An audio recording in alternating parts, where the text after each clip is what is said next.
Hindi ka mapapatawad si Alex. Kapag nalaman nito, hindi ka mapapatawad ng anak mo. Mang Luis, ba't ang tagal niyo? Nakita ko ni Alex. Nakita ko ng anak ko. Pero buti lang ako nakatakas ako. Nakilala ka ba niya? 3 taon na nakalipas. Natapos mamatay ni nanay. Akala ko, mas madali na sa akin maglibig ng magulang.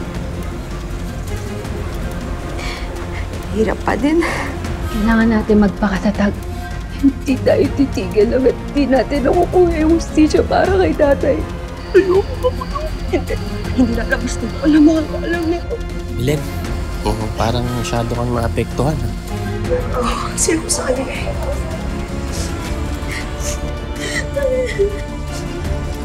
Pamilya namin yung pinagbibintangan niya. Kaya madami nang katingin sa bawat galaw namin. Di ba magkakasama tayo? Oh, damay kayo. Iisip ko palang huwag na mag-apply sa Police Academy. Bakit? Mas kailangan ako dito eh. Ito yung maging dahilan kung bakit hindi matutuloy yung pangarap mo. Bakit nandito to? Mga returns po yan, Ma'am Natalie. Di na po siya nabenta ng mga resellers. Nabalitaan po nila na hindi na raw po effective ang all-in-one drops. Please! Please do something about this, Franco, please.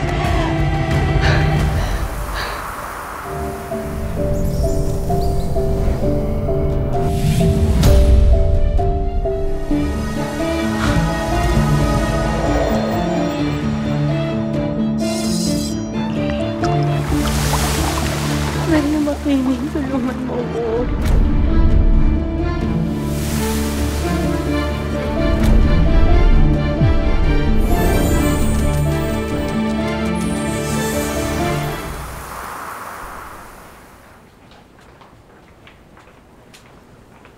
Ate, sigurado ko bang papakinggan tayo ng mga yan? Eh kung yung reklamo ko nga dati sa mga pulis, di ako pinakinggan, yung PBI pa kaya. Nagkasundo na tayo, Amira. Gagawin natin ang lahat para mabigyan ng hustisya ang pagkamatay ni tatay.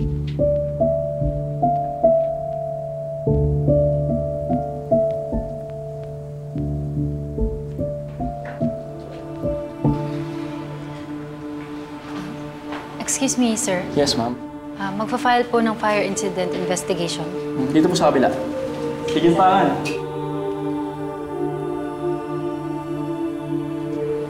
Ano pong may paglilingkod ko sa inyo? Gusto ho namin mag-file ng fire incident investigation. Gusto ho namin ipa-investiga yung nangyaring sunog sa amin tsaka yung pagkamatay ng tatay namin. Nandiyan na rin ho yung fire incident certification. Possible arson case pala to. Nasaan ang death certificate ng tatay niyo? Nandiyan na rin ho.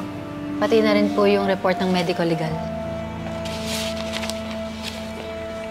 Namatay daw po dahil sa hampas sa ulo. Lirio?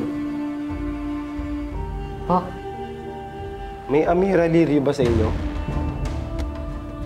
ako po. Bakit po?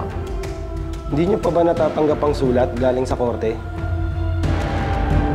Sinampahan kayo ng kaso ni Franco Terra.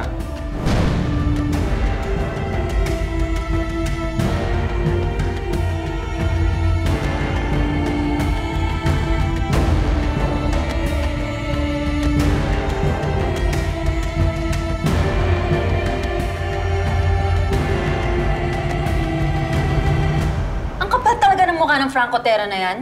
Siya pa talaga yung may ganahan na mag-file ng kaso laban sa'yo. Tsaka, ayan o, meron ng judge na may hawak ng kaso. Kapal ng mukha. Grabe, iba talaga nagagawa ng may pera. Teka, ate. Judge Romano. Malamang nanay ito ni Maxine. Isa sa mga kaibigan ng Terra. Naninindak lang yung Franco Terra na yan. Gusto niya ganitong laban? O sige, di bibigay natin. Magkasuhan tayo dito.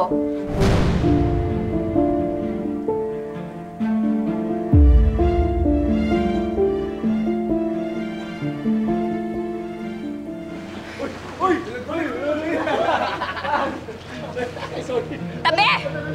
I said get out of my way!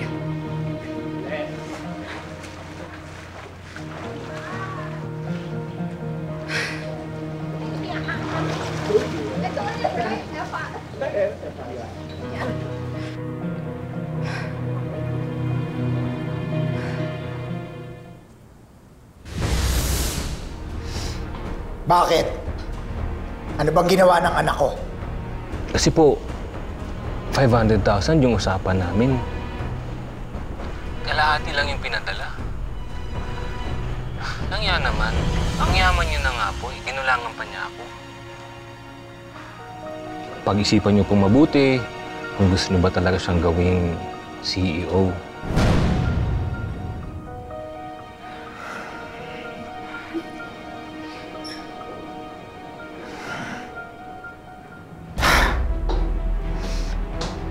Kausap ko ang kontak mo. Tanga!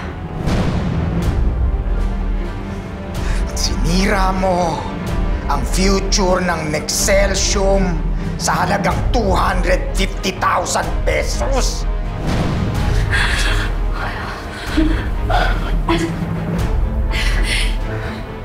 Dad, I can explain.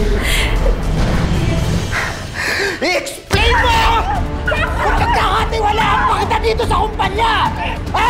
Nag-iisip ka ba o wala ka talagang isip? I'm going to fix it! I'll fix it, I promise! Tanga! Virgo! Virgo!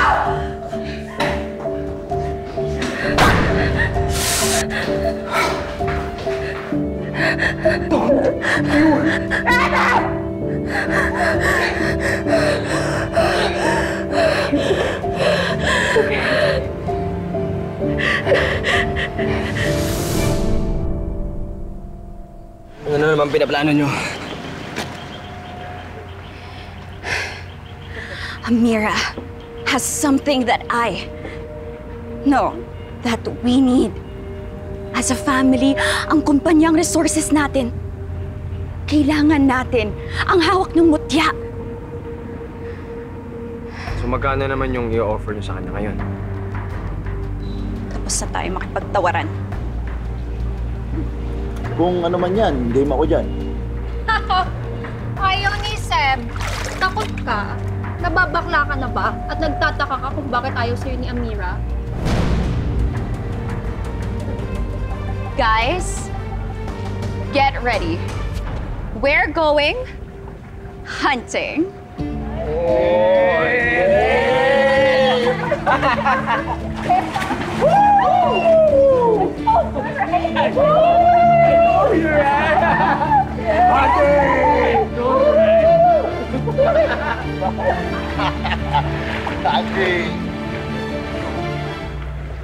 Anong plano mo? We're done with negotiations. Kukunin natin sa kanya ang mutya plant, whether she likes it or not. Eh ano bang inaantay natin? Kuya?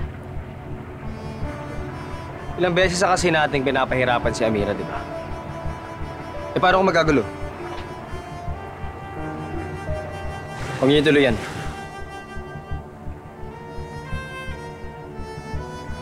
Daig ka pa ng kapatid mong babae.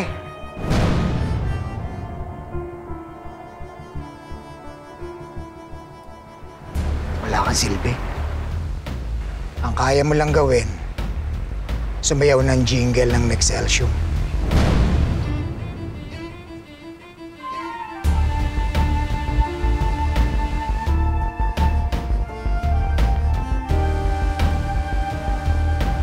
Gawin niyo na yung gusto niyong gawin.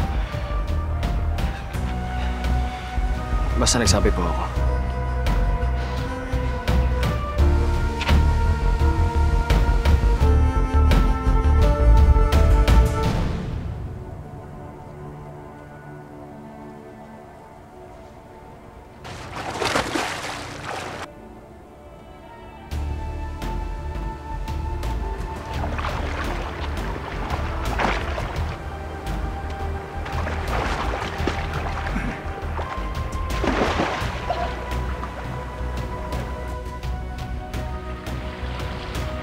Huling tsansa mo na to.